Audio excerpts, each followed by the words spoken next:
Bienvenidos una vez más a Expediente Z, el programa que te sumerge a los misterios más enigmáticos del mundo. Soy América, tu anfitriona, y hoy tenemos un tema realmente intrigante para ti. Pero antes de entrar en materia, permíteme presentarte a nuestros compañeros de expedición. Ale, investigadora inalcanzable, experta en revelar los secretos mejor guardados. Sofía, la voz sabia que nos guía a cada rincón oscuro de la historia. Blanca, nuestra especialista en el mundo de lo paranormal, siempre dispuesta a explorar lo inexplicable. Sara, la encargada de la investigación en campo, que nos trae las historias más frescas y emocionantes desde el lugar de los hechos. Y hoy, amigos, estamos a punto de revelar uno de los misterios más enigmáticos y sombríos que ha rodeado al mundo de la música y el arte. Estamos hablando del famoso Club de los 27. Cada uno de estos artistas dejó una huella indeleble en la música y en la cultura, pero también compartió un destino trágico. ¿Fue mera casualidad o había algo más detrás en estas muertes prematuras? Algunos creen que hay una maldición relacionada con el número 27. Otros sugieren que la intensidad de la fama y el estilo de vida de estos artistas los llevaron a un camino autodestructivo.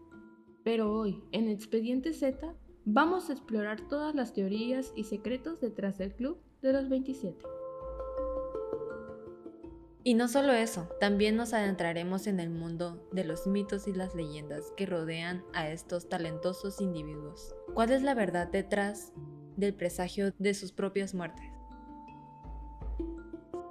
Así que prepárense para un viaje al corazón de la música y la intriga. Acompáñanos mientras desempeñamos el misterio del Club de los 27. ¿Fue destino, maldición o simplemente una serie de trágicas coincidencias?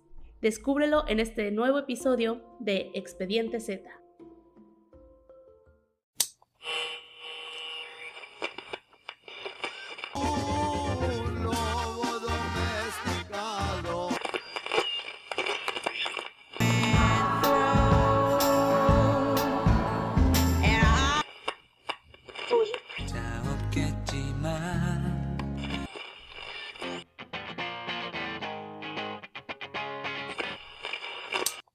Sin duda que el Club de los 27 es una gran rocola de varias estrellas e ídolos de la historia de la música, pues tiene varios estilos. Tiene desde jazz, sonidos increíbles de guitarra, banda, corridos e incluso rock. Así que prepárate, agarra tu guitarra, prende la bocina, porque es momento de hablar de una de las bandas más conocidas en el género del rock. Estaremos hablando del caso de Kurt Cobain. Kurt Donald Cobain nació el 20 de febrero de 1967 en Aberdeen, Washington. Desde muy temprana edad se le empezó a notar su gusto por la música, ya que jugaba con la batería y la guitarra. A sus 9 años ocurrió el divorcio de sus padres, Wendy Cobain y Donald Cobain, en el cual su padre obtuvo la custodia, pero de vez en cuando se iba a los fines de semana con su madre y su hermana Kim. En lo cual a Kurt no lo tenía muy contento, ya que se decía que Kurt tuvo un comportamiento totalmente diferente cuando obtuvo el divorcio de sus padres, y aún más porque su padre Donald tiempo después obtuvo matrimonio con una mujer en la que ella tenía 2 hijos y su comportamiento se volvió totalmente rebelde.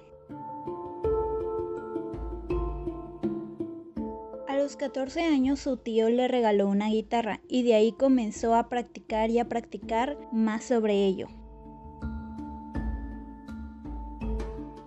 Tiempo después, en los 80s, conoce a Chris Novoselic, que después de un par de años de conocerlo decidieron formar una banda en la cual hoy en día sería Nirvana.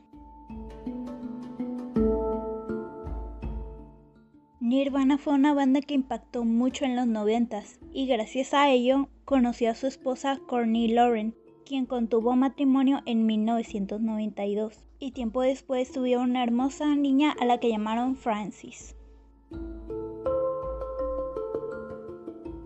El matrimonio de Kurt y Courtney no era muy agradable que digamos, ya que los dos compartían algo que era drogarse. Y tenían muchas discusiones a lo largo de su relación.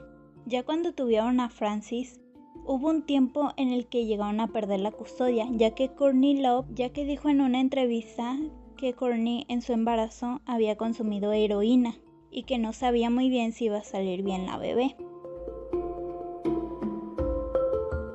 En lo cual llegaron a perder un tiempo la custodia. Pero tiempo después todo volvió a la normalidad.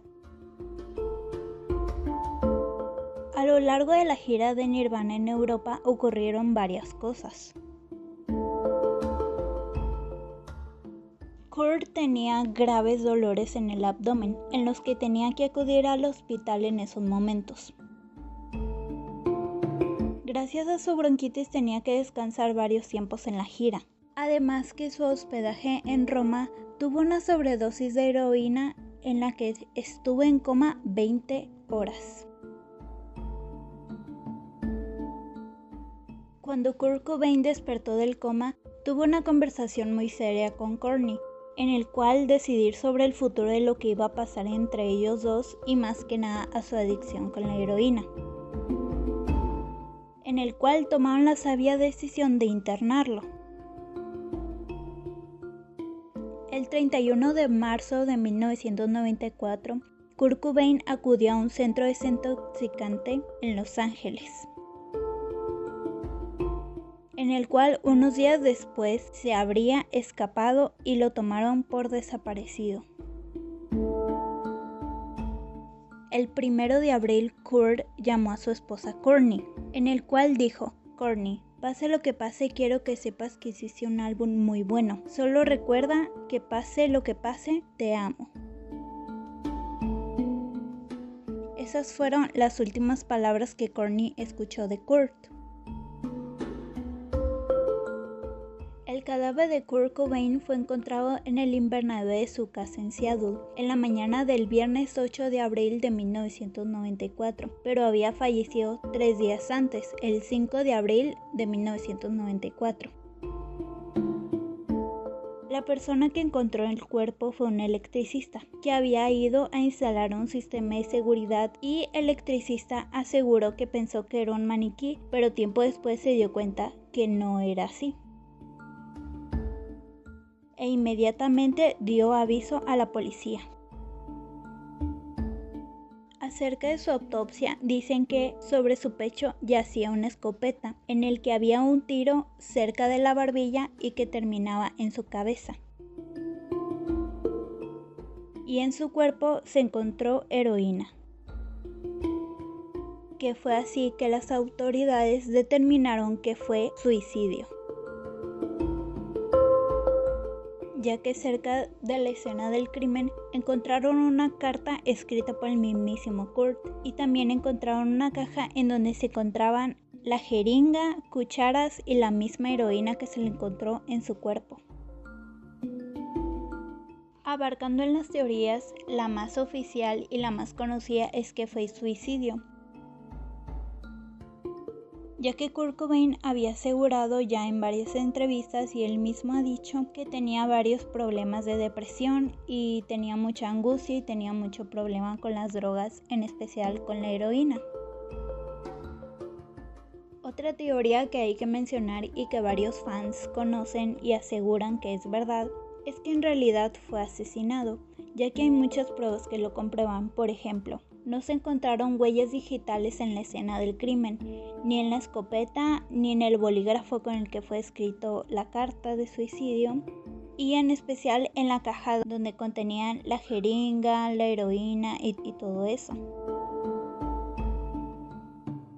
Además que en una entrevista de MTV, Kurt Cobain asegura que obtuvo medicamentos gracias a un doctor por su problema abdominal, en lo cual no tenía ningún motivo el cual seguir consumiendo esas cosas, ya que quería tener su salud bien segura. Además que sus familiares y amigos aseguran que su contacto con las drogas era muy disminuida, ya que quería ser una persona nueva para su familia.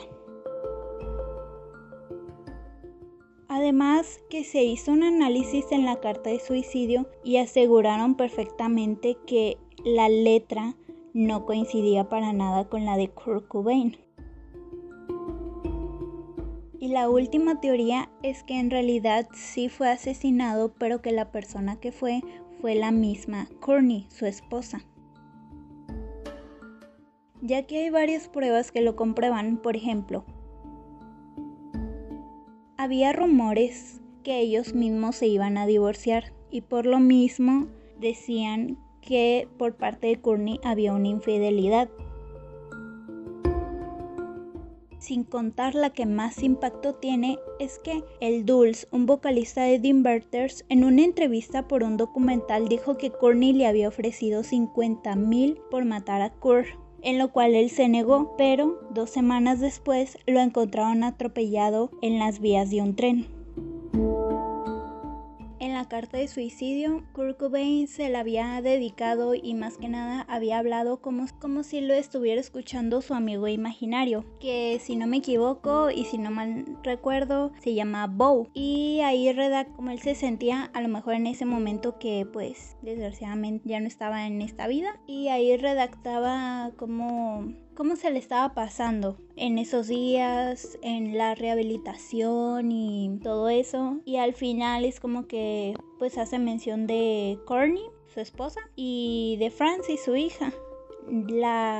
Las menciona en el aspecto que las quiere mucho y que Courtney cuide de Francis y que sea feliz Francis ya cuando esté más grande. Y es curioso porque cuando mencioné que las cartas no coincidían con la letra de Kurt Cobain, es porque si buscan en Google sobre la carta que él escribió de suicidio, podemos notar que él más que nada la letra se ve así como que finita, así de que pues de una sola se escribió, pero en la parte donde mencionan Courtney y a Francis de que las quiere mucho y algo así, la letra se ve muy desesperada y muy grande, cuando la letra donde está redactando todo lo sucedido de cómo se sentía y así la dedicatoria de su amigo imaginario, pues es muy chiquita, o sea, no se puede notar que no es igual y que es completamente diferente a la letra inicial, que es como que muy chiquita, las letras están un poquito juntas y se ven como que muy lineadas y demasiado fluidas, como que él escribió demasiado así que fluida, como que no se la pensó mucho, entonces como que sí está un poco raro. También otra cosa que quiero mencionar acerca de la teoría de que posiblemente Courtney fue quien lo mandó a fallecer. Existe como que un poquito de sentido, pero a la vez como que un 50-50, que es sobre cuando Courtney en el funeral, me parece, o en alguna entrevista que le hicieron, es que ella lee la carta de suicidio de él y ahí pues menciona al final de la carta lo de que ama mucho a Courtney y que cuide mucho de Francis, su hija, y al final Courtney hace el comentario de stupid, o sea, de estúpido en español, y es como que como que insultó la carta, porque en sí al final de la carta nada más la menciona a ellas, pero en todo lo demás como que no. Y de hecho, si no me equivoco, en varias entrevistas Courtney ha mencionado que se siente culpable por su muerte, pero es como que a la vez como que está enojada de que la haya dejado a cargo de Francis y que la haya dejado sola y todo eso. Entonces como que sí, es como que un 50-50 de que a lo mejor no fue ella, pero a la vez como que sí por cómo actuó al leer la carta de suicidio. Entonces no sé qué piensen ustedes. Muchas personas piensan que el Club de los 27 solo son artistas que vienen de Reino Unido o de Estados Unidos, pero también ha abarcado países como México, y es así como conoceremos el caso del Gallo de Oro, el caso de Valentín Elizalde. Hoy recordamos a uno de los más grandes exponentes de la música regional mexicana, cuya vida se vio truncada en una tragedia que conmocionó a todo México y más allá de sus fronteras. Recordemos los inicios de este talentoso cantante. Valentín Elizalde nació el 1 de febrero de 1979 en Jistonhueca, Sonora. Desde temprana edad mostró su amor por la música, siguiendo los pasos de su padre y su tío, quien fueran también músicos. A los 12 años comenzó su carrera en la música regional y rápidamente se hizo conocido por su estilo único y su voz inconfundible. En 2006, en pleno apogeo de su carrera, Valentín Elizalde fue asesinado trágicamente en Reynosa, Tamaulipas. Su música y legado, sin embargo, continúan vivos en el corazón de sus seguidores y en la historia de la música regional mexicana. Muchos recordamos sus grandes éxitos como A mis enemigos, Vete ya y La más deseada, que se convirtieron en himnos para sus fans. Su estilo único, sus letras apasionadas y su carisma en el escenario lo convirtieron en un referente en el género.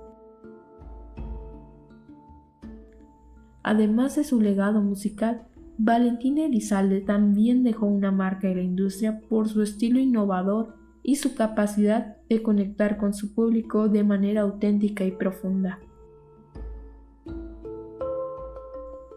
Su música trascendió barreras culturales y generacionales, convirtiéndose en un símbolo de la música popular mexicana. Su popularidad y carisma lo convirtieron en una figura amada por numerosos fanáticos en México y en el extranjero. El fatídico 25 de noviembre de 2006, Valentín Elizalde sufrió un trágico destino. Después de ofrecer un exitoso concierto en la Expoferia de Reynosa, Tamaulipas, Elizalde y su comitiva se dirigían en su camioneta cuando fueron emboscados por un grupo armado. En un acto violento y sin sentido, Valentín Elizalde fue asesinado a tiros junto con su chofer y su representante. La noticia de la muerte de Valentín Elizalde conmocionó a sus fanáticos, familiares y al mundo de la música. A pesar de los esfuerzos de las autoridades, la identidad de los perpetradores y las motivaciones detrás del asesinato aún quedan en una gran parte sin resolver, dejando a muchos con preguntas y un sentimiento de injusticia. Exploraremos las diversas teorías que han surgido en torno a este acontecimiento y cómo han impactado su legado en la música. Bienvenidos a este intrigante análisis. Algunos han sugerido que la muerte de Valentín Elizalde pudo haber sido resultado de una venganza personal. Se especula que conflictos personales no resueltos o disputas anteriores podrían haber desencadenado este trágico evento. Sin embargo, la falta de evidencia concreta ha dejado esta teoría en la incertidumbre. Algunos creen que sus conexiones con ciertos círculos sociales o la naturaleza de sus canciones podrían haberlo colocado en el camino de personas peligrosas, desencadenando una reacción violenta que combinó en su trágica muerte. Algunos han sugerido que la muerte de Valentín Elizalde pudo haber sido el resultado de una venganza personal. Se especula que conflictos personales no resueltos o disputas anteriores podrían haber desencadenado este trágico evento. Sin embargo, la falta de evidencia concreta ha dejado esta teoría en la incertidumbre. Se ha especulado que ciertas letras en las canciones de Valentín Elizalde podrían haber causado controversia y en última instancia desencadenado su trágico destino. Algunos analistas han sugerido que las letras de sus canciones podrían haber ofendido a ciertos grupos o individuos poderosos, lo que llevó a represalias fatales. Además de las teorías más evidentes, también han surgido diversas conspiraciones y rumores en torno a la muerte de Valentín Elizalde.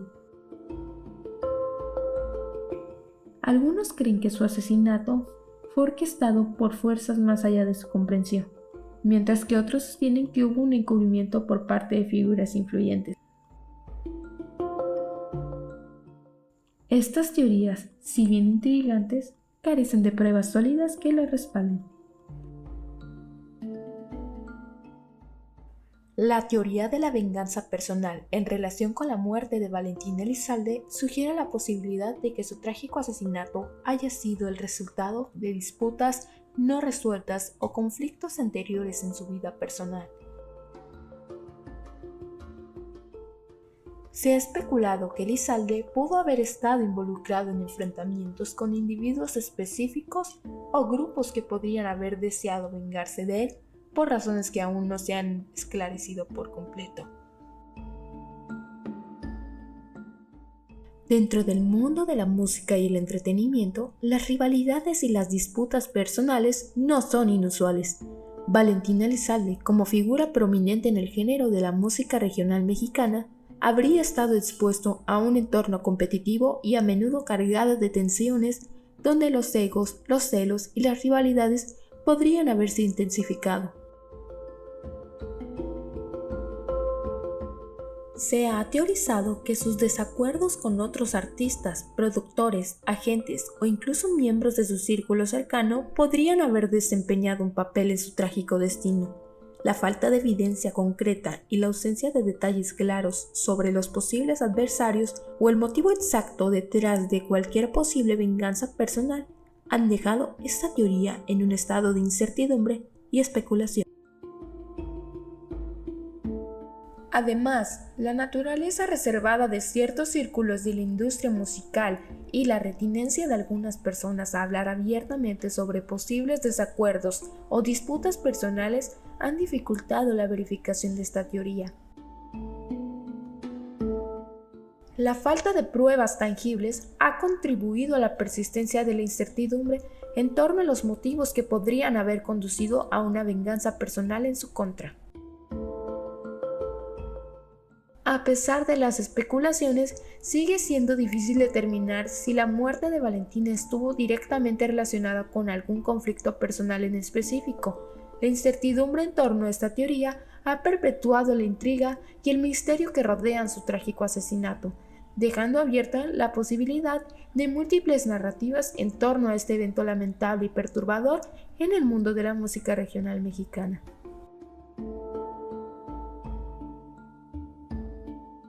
La música de Valentín Elizalde se caracterizó por su estilo distintivo y la temática emocional y a menudo provocativa de sus letras. A través de sus canciones abordó temas como el amor, el desamor, la vida cotidiana y las relaciones sociales, utilizando un lenguaje directo y a veces crudo para transmitir emociones intensas y experiencias personales. Sin embargo, la franqueza y la naturaleza controvertida de algunas de sus letras podrían haber incomodado a ciertos grupos o individuos poderosos. Se ha especulado que las referencias indirectas o directas a situaciones específicas, personas influyentes o eventos controvertidos de sus canciones podrían haber causado molestias o incluso ofendido a personas poderosas dentro de la industria musical o fuera de ella. Esto, a su vez, habría desencadenado una serie de reacciones violentas destinadas a silenciar su voz y detener la difusión de mensajes incómodos o incriminatorios. Además, la capacidad de la música para transmitir mensajes sociales y políticos han sido bien documentadas en el mundo de la música. En el contexto de la música regional mexicana, que a menudo aborda temas sensibles y controversiales relacionados con la vida cotidiana, la violencia y la política, las letras de las canciones pueden desempeñar un papel crucial en la expresión de opiniones y perspectivas sobre asuntos importantes. La falta de una conexión clara y directa entre las letras específicas de sus canciones y los eventos que rodearon su muerte han dejado esta teoría en un estado de especulación y debate. A pesar de la falta de pruebas concretas, la idea de que sus letras podrían haber desencadenado una serie de represalias fatales en su contra continúa siendo una posibilidad intrigante que ha contribuido a la narrativa en torno a su trágico destino. A medida que reflexionamos sobre las teorías que rodean la muerte de Valentín Elizalde, recordemos no solo su legado musical, sino también la importancia de buscar la verdad y la justicia en casos como este. A pesar de su trágica muerte, el legado de Valentín Elizalde sigue vivo en la música y en los corazones de sus seguidores. Sus canciones continúan siendo escuchadas y recordadas por generaciones posteriores, manteniendo viva su presencia en la escena musical mexicana. Su influencia perdura y su espíritu se mantiene presente en cada nota de sus melodías. La verdad es que ocurre varias veces lo que le pasó a Valentín Elizalde, que está en la cima del éxito y de la nada ya no está con nosotros. Sí, es muy feo, la verdad, que lo de la teoría que hay personas peligrosas ahí como que involucradas en lo que le pasó. Y es aún un poquito más feo porque a veces los artistas, o en este caso Valentín, no lo hicieron con esa intención de molestar a las personas o insultarlos o algo así. Es como que ellos solo querían componer la música y no midieron las consecuencias como tal, pero sí nunca lo hicieron con esa intención mala.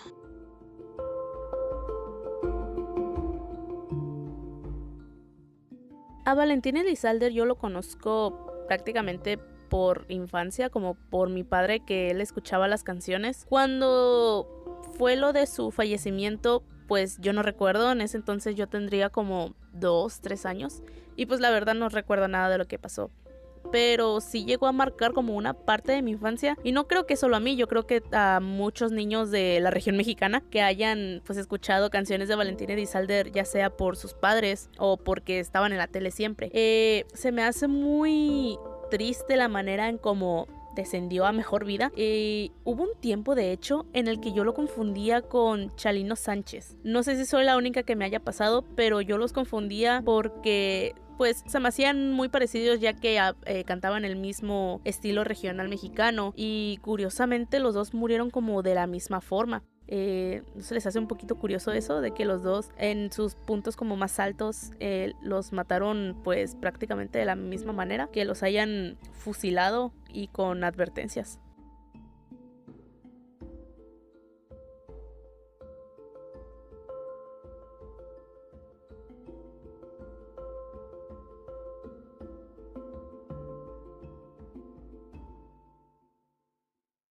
Los seres humanos tenemos en común 3 deseos.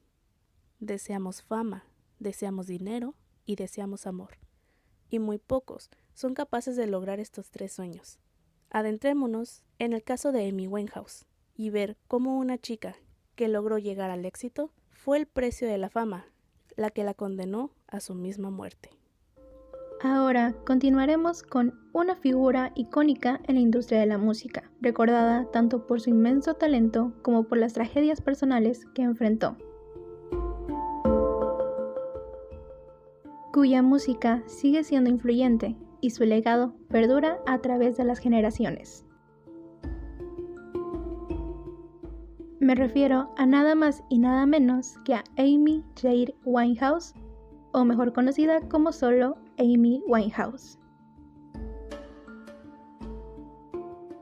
quien, en caso de que no la recuerden, fue una cantante y compositora británica de diversos géneros musicales, principalmente jazz, rhythm and blues, soul y ska. Asimismo, se le conoce por ser contralto, un registro vocal que fue descrito como acústicamente poderoso y capaz de expresar sus emociones profundamente.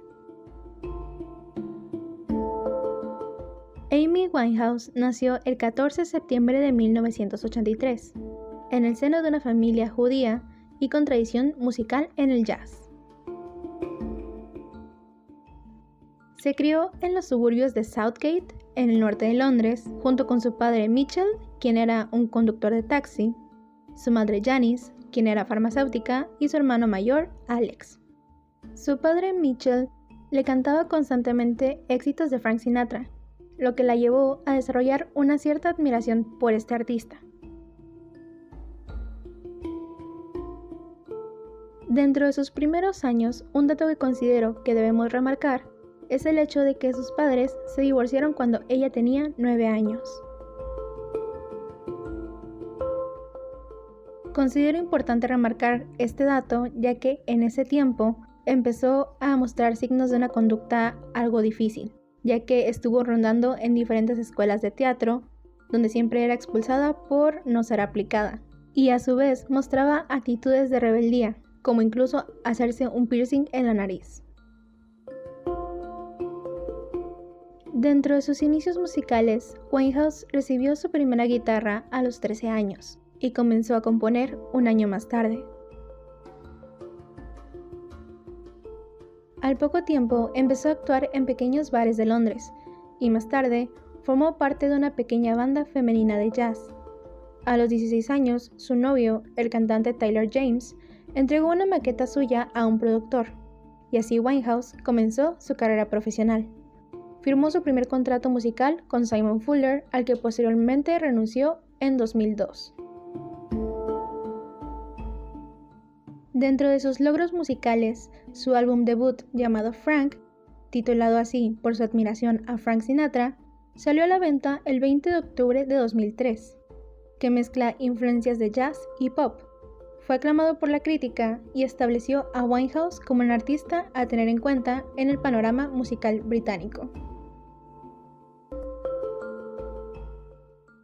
Y continuando con su éxito, el 30 de octubre de 2006, Winehouse publicó su segundo álbum, Back to Black, el cual es considerado por muchos su obra maestra, ya que ganó 5 premios Grammy, incluyendo Canción del Año, Grabación del Año y Mejor Artista Nuevo, incluyendo singles como Rehab, You Know I'm Not Good y Back to Black, los cuales se convirtieron en éxitos mundiales. Ella fue acreditada como una influencia detonante para el ascenso de la popularidad de mujeres dedicadas a la música, en particular del soul, y por fortalecer la música británica, siendo una de las pocas cantantes de soul contemporáneas que han influido fuertemente en la industria musical. También recibió atención de los medios por causas ajenas a su voz. Su estilo distintivo, sus tatuajes y su peinado beehive la convirtieron en motivo de inspiración para algunos diseñadores de moda. Por otra parte, sus constantes problemas legales, su adicción a las drogas y al alcohol, y sus complicaciones médicas derivadas de su comportamiento autodestructivo, fueron fuente de titulares en las noticias desde 2007.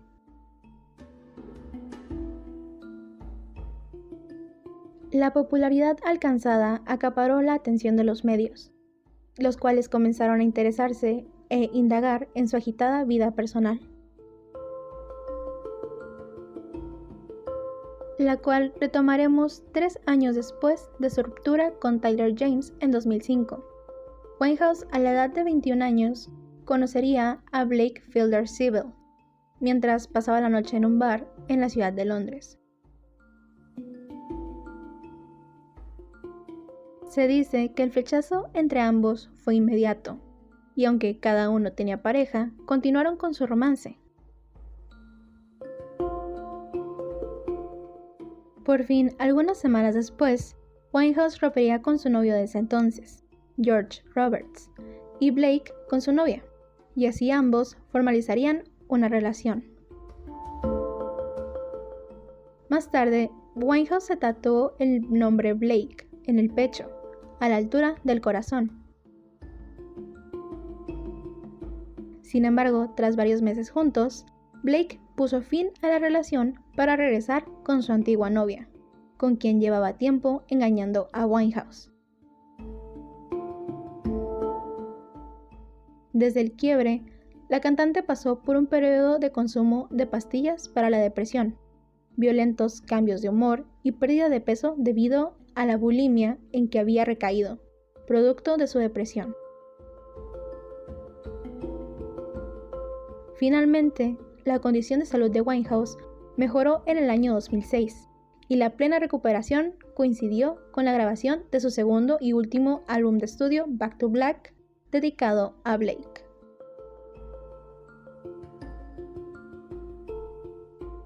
En este periodo de buena salud física y emocional, Winehouse comenzaría una relación con el también cantante británico Alex Clare. Finalmente, la cantante rompió esta relación para darse una segunda oportunidad con el hombre al que consideraba el amor de su vida, Blake Fielder Civil, con quien se casó en 2007 en Miami. Es entonces cuando Winehouse comienza a consumir drogas duras junto a Civil, quien ya era adicto. La vida de Winehouse se vuelve el principal objetivo de la prensa rosa, debido a los escándalos protagonizados por el tóxico matrimonio, entre ellos un periodo de agresiones mutuas y consumo excesivo de drogas. En agosto de ese mismo año, Winehouse canceló conciertos en el Reino Unido y el resto de Europa, argumentando agotamiento y enfermedad. Sin embargo, semanas más tarde, sería hospitalizada de urgencia por una sobredosis de diversas sustancias ilícitas, incluyendo alcohol. En enero de 2008 se difundió un video donde es posible ver a Winehouse fumando cierta sustancia ilícita en su casa. Días después, su compañía discográfica anunció que ella ingresaría en un centro de desintoxicación por propia voluntad para tratar su adicción. En mayo de 2008, Winehouse participó en el festival Rock in Rio, en la ciudad de Lisboa. Con media hora de retraso y ante el desconcierto de sus admiradores, subió al escenario visiblemente alcoholizada, inestable y disfónica.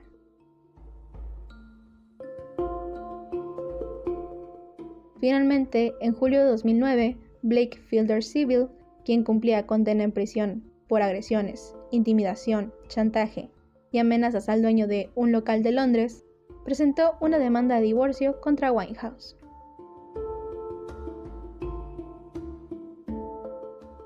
El 11 de junio de 2011, la artista realizó un concierto en Belgrado, capital de Serbia, considerado por sus propios admiradores como desastroso, escandaloso e incluso el peor concierto jamás visto.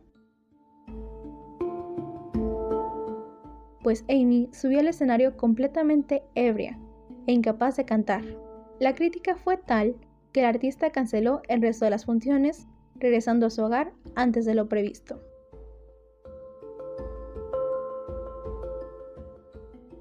Por lo que ahora nos remontamos al 23 de julio de 2011.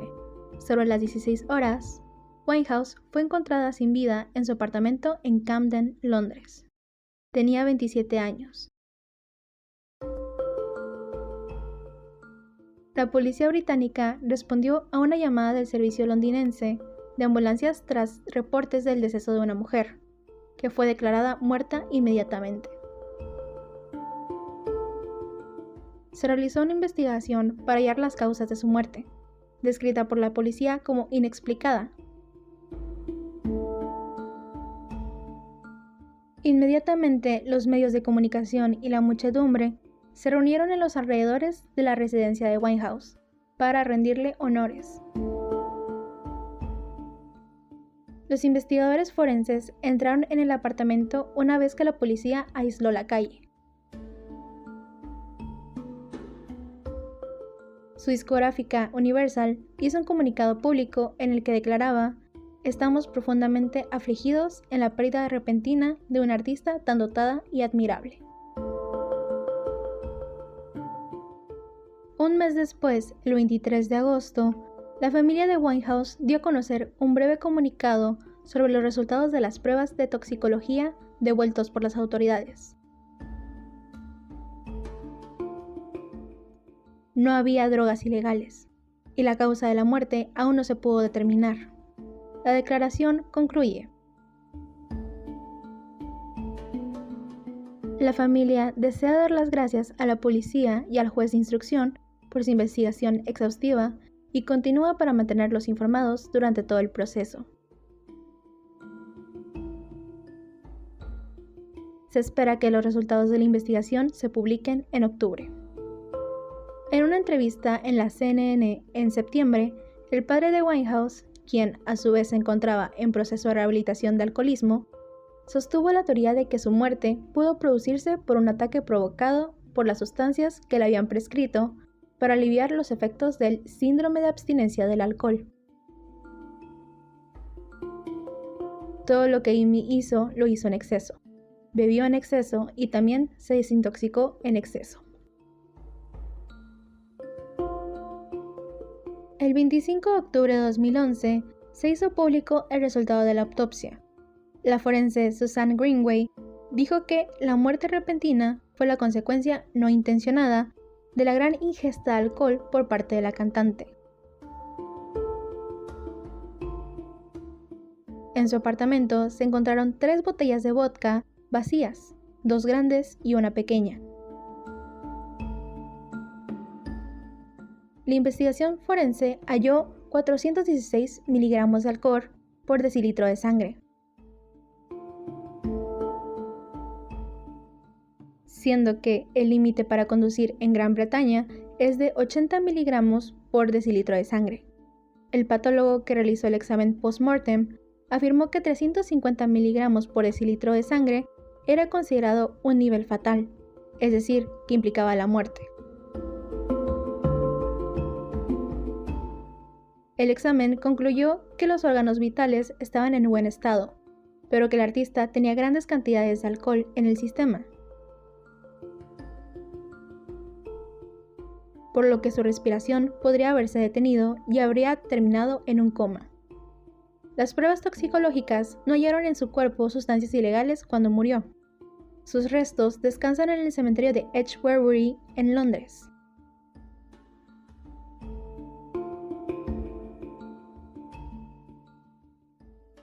Desde su muerte, varias teorías han surgido intentando explicar o contextualizar su fallecimiento prematuro. Es importante recordar que muchas de estas teorías son el producto de especulaciones y no tienen evidencia concreta para respaldarlas. La muerte de una figura pública, especialmente una tan icónica y talentosa como Winehouse, a menudo lleva a la gente a buscar respuestas más allá de las explicaciones oficiales.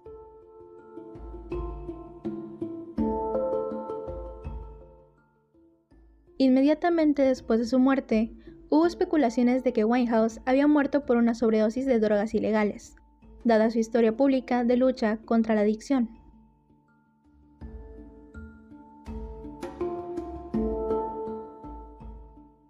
Otras teorías sugieren que murió debido a complicaciones derivadas de la abstinencia del alcohol. Se ha sugerido que, después de años de consumo excesivo de alcohol, Winehouse intentó dejar de beber abruptamente, lo que puede ser peligroso y en algunos casos mortal.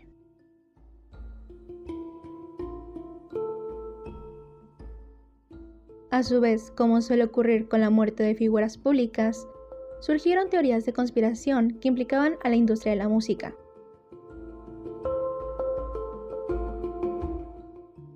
Estas teorías sugieren que Winehouse fue asesinada por ejecutivos de la música o entidades poderosas dentro de la industria para beneficiarse de las ventas post-mortem.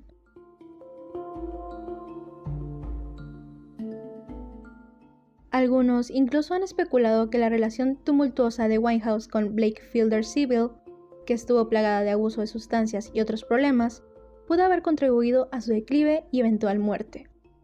Sin embargo, la investigación oficial concluyó lo que habíamos dicho anteriormente, que murió por intoxicación de alcohol.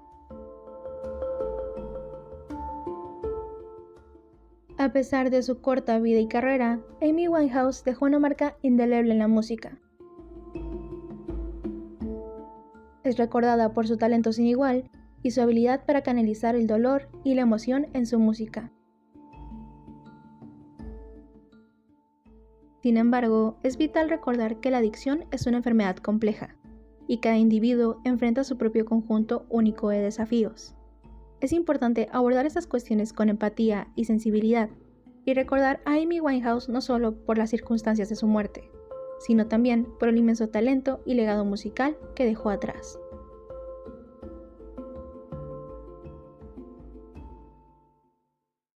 La vida de los famosos puede ser una vida de ensueños, una vida loca, como una fiesta sin fin, pero ten cuidado, ya que esto también te puede llevar a tu fin. Prepárense, guitarristas, porque es el momento de hablar de Jimi Hendrix. En esta sección te contaré un poco de la historia de Jimi Hendrix, una de las personas que fue recordada y será siempre recordada como una de las leyendas más grandes del rock and roll. Jimi Hendrix nació con el nombre de Johnny Allen Hendrix el 27 de noviembre de 1942 en la ciudad de Seattle, Estados Unidos. A poco tiempo le cambiaron el nombre por James Marshall Hendrix. Hendrix nació en una familia disfuncional. El padre de Jimi Hendrix lo conoció cuando él tenía 3 años. La vida en familia eran puros problemas, por falta de dinero, la violencia doméstica, agregando que los padres eran alcohólicos y adictos a los juegos de mesa. Y tú te preguntarás, ¿pero cuándo nació la pasión de la música en Jimi Hendrix? Pues esta nació cuando él tenía tan solo 4 años, cuando le regalaron una armónica. En 1951, Jimi tendría 9 años cuando sus padres se divorciaron. 6 años después, Jimi encontró un ukelele viejo, donde ahí encontraría él la fascinación por las cuerdas. Él ya tenía tiempo pidiéndole a su padre una guitarra, pero él no se lo cumplía. Hendrix miraba con admiración y escuchaba con mucha admiración a Elvis Presley,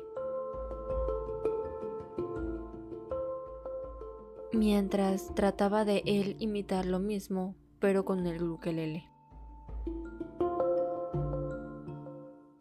En 1958, su madre muere por causa de una cirrosis. En ese mismo año, Hendrix entra a la secundaria, pero tiempo después lo expulsaron por tomarle la mano a su novia de tez blanca, la cual el director abogó que no era por eso, sino porque Hendrix no entraba a clases y no tenía un buen rendimiento escolar. Dato curioso de la secundaria a la que fue Jimi Hendrix fue que cuando él se convirtió en una leyenda, le hicieron un busto a su nombre.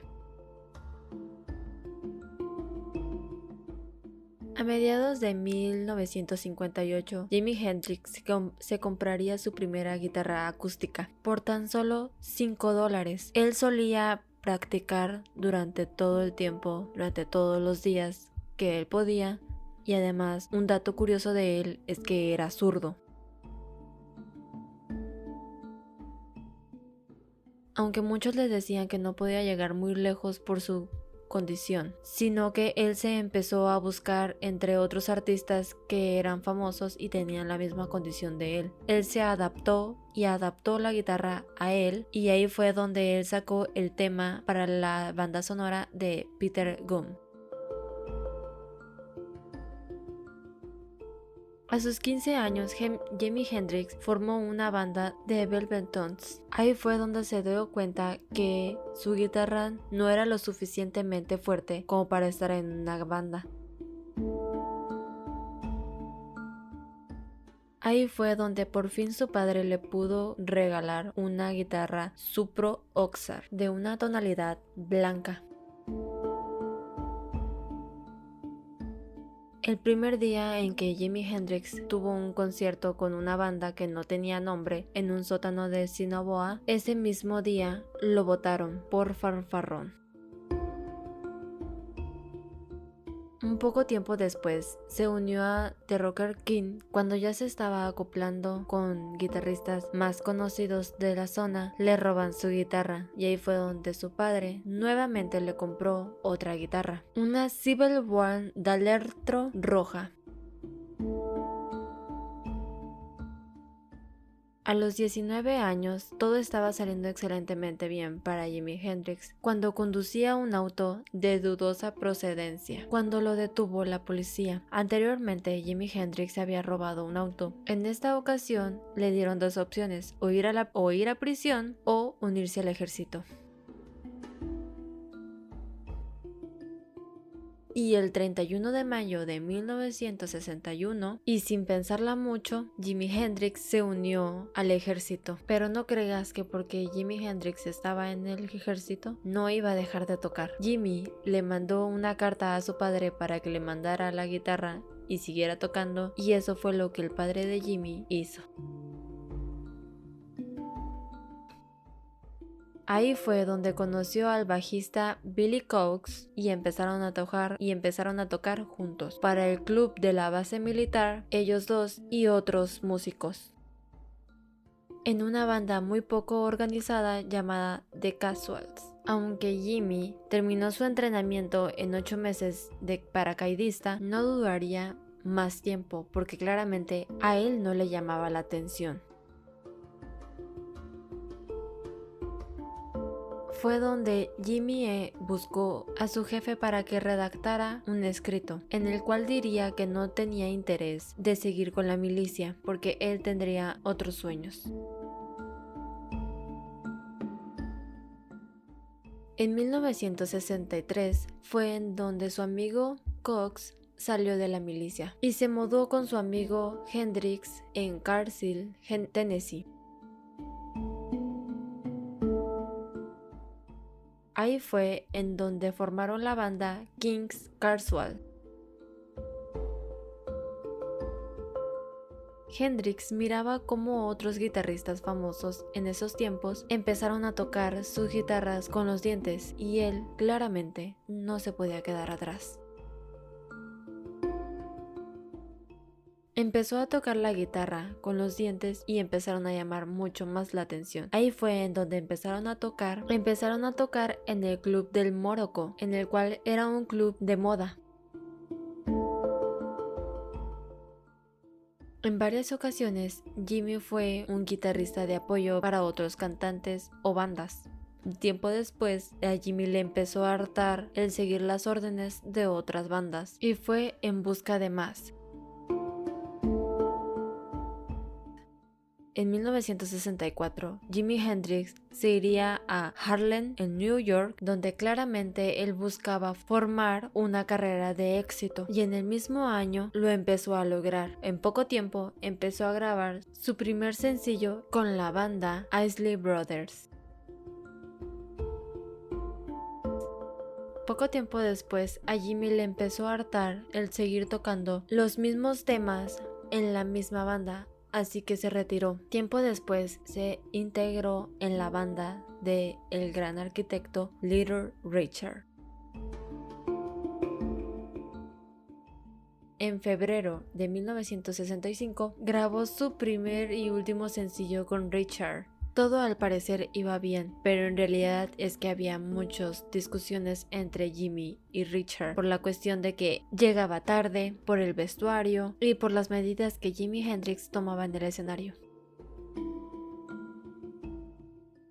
Obviamente lo despidieron, pero Jimi Hendrix se sentía un poco limitado el estar tocando con otras personas, sino que él al poco tiempo formó su propia banda, Jim James and the Bluebirds, el cual le sirvió para sentirse libre y componer su propio material. En 1966, Jimi tocaba en Eras Tours, donde conoció a Linda Kate. Ella quedó fascinada de cómo Jimi tocaba la guitarra, le invitó unos tragos y ahí fue en donde ella le empezó a recomendar a varias personas, pero estas personas no le vieron mucho potencial a Jimi y le recomendaron a James Charles. Él quedó fascinado en la forma en que Jimi tocaba la guitarra y tenían un proyecto específicamente para él, en el cual era perfecto. Quería que Jimi tocara el tema de Hey Joe, Billy Roberts, y con Jimi Hendrix habían encontrado el indicado. A poco tiempo se formó el grupo de Jimi Hendrix Experience, Noel Redding como el bajista y Mitch Mitchell como el baterista. El primer concierto que dieron fue el 13 de octubre de 1966 en la región de Normandía, Francia. A finales del mes lanzarían su primera canción, que sería Hey Joe.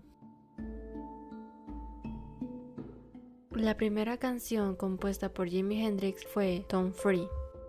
El nombre de la banda estaba en nombre de todos cuando tocaron en la sala de The Bacchanals en Londres. Había 6 cantantes que eran íconos del rock and roll en ese entonces y hoy en día también. Ellos quedaron impresionados de cómo tan solo 3 personas sacaban ese jugoso, hermoso sonido del rock and roll. Después de que llamara la atención de la prensa y de todo su público, lanzaron su otro sencillo, Purple Haze. El 31 de marzo de 1967, en Londres, la banda pensaba en cómo llamar la atención de su público durante o después del concierto, dándose cuenta que anteriormente varios de los otros grupos de rock and roll, al terminar su concierto, destruían los instrumentos con los que estaban tocando, pues a ellos se les ocurrió incendiar la guitarra de Jimi Hendrix. Rápidamente uno de los integrantes de esa banda buscó un líquido flamable para que se incendiara la guitarra de Jimi Hendrix. Después de unos 40 minutos tocando, Jimi encendió su guitarra. La prensa rápidamente lo empezó a llamar como el Elvis negro. Un dato curioso del rock and roll: esa misma guitarra se subastó en una subasta en Londres en el 2008 con un valor de 280,000 libras. El 12 de mayo de 1967, probablemente otros lo recordarán como el día en que nació el álbum que movió al mundo, el nacimiento de Are Your Spears. Este álbum tiene distintas mezclas muy avanzadas a la época en el que estaba Jimi Hendrix. Llamó tanto la atención que estuvo más de 13 semanas en venta, pero todo cambiaría en el festival Monterey Pop. Jimi fue recomendado para tocar en ese mismo festival, en el cual fue recordado no tan solo en la forma en cómo él tocaba la guitarra, sino también el cómo se vestía y en la forma en cómo actuaba en el escenario. También hizo su famoso truco, el de incendiar la guitarra, y así fue como varios de los espectadores y periodistas le tomaron muchas fotos, las cuales fueron una joya de la historia del rock and roll. Toda esta experiencia sirvió para que Jimi Hendrix se elevara en la fama, y gracias a esto fue que pudieron lanzar su segundo álbum, el cual salió bajo el nombre de Alcest Paul Love. Este álbum tiene distintos sonidos y varias experiencias en las cuales Jimi Hendrix dijo que podría quedar mucho más mejor si solo se hubiera tomado un poco más de tiempo. El álbum fue publicado el 1 de diciembre de 1967 en el Reino Unido y el 1 del siguiente año en Estados Unidos, pero claramente no todo era color de rosa, sino que se empezaron a tener un poco de complicaciones o discusiones entre el bajista y Jimi Hendrix. El bajista se fue sin avisar, lo cual Jimi tomó la decisión de llamar a Billy Cox. Él comenzó a ensayar y grabar Jimi Hendrix. Esta formación no duraría mucho. El último concierto de Experience tuvo lugar el 29 de junio en Denver Pop Festival. Finalmente el grupo se disolvió y esto fue convertir a Jimi Hendrix como el mejor pagado en la historia del rock and roll. Tiempo después, Jimi Hendrix volvió a formar otra banda llamada Band of Gypsies junto a su amigo de toda la vida Billy Cox, claramente como bajista, también a Buddy Mills como el baterista. Ellos lanzaron un único álbum en directo. Como era de esperarse, esta formación no duró mucho. Tras un desastroso concierto que fue en el 28 de enero de 1970, el cual se dicen que Jimi Hendrix había consumido ácidos antes de entrar al concierto. Estos problemas con las sustancias ya venían desde el año 1966, pues estas sustancias hacían que Jimi Hendrix alucinara, y aparte él era alcohólico y no se ponía de los alcohólicos buena onda, sino que era de esos alcohólicos que no se soportaba o quería buscarle pleito a todo mundo. Durante unos 3 años, Jimi Hendrix se conoció como uno de los mejores guitarristas en el rock and roll. Esto lo llevó a ser dueño de su propia disquera, la cual llamó Electro Lady Studios. Jimi quiso reunir nuevamente a los Hendrix Spears y empezaron a grabar bajo el nombre de Cry of Love, pero todo se truncó de un día para otro. El 17 de septiembre de 1970, Jimi se encontraba de fiesta con sus amigos y con su novia de ese entonces, Monica Damenam. Ya en casa, pasó la noche tomando vino tinto con su novia y antes de irse a dormir tomó 9 tabletas, de las cuales Mónica utilizaba para dormir, creándole una sobredosis y ahogándose con su propio vómito mientras dormía. Al día siguiente, Mónica lo encontró sin vida. Fue declarado como muerto en la escena. Ese día murió Jimi Hendrix, pero nació una leyenda del rock and roll en general. Jimi Hendrix consiguió 3 álbumes y un disco en vivo. Ahora, ¿cuánto hubiera logrado Jimi Hendrix si hubieran pasado 10 años? En los próximos programas, exploraremos más a fondo los fenómenos paranormales y continuaremos desentrañando los enigmas que nos rodean. Manténganse sintonizados y atentos a futuros episodios de Expediente Z, donde seguiremos explorando lo inexplicable y desafiando los límites de la comprensión humana. Hasta la próxima, sigan buscando respuestas y preguntándose acerca del mundo que nos rodea. Desde el equipo de Expediente Z, hasta la próxima.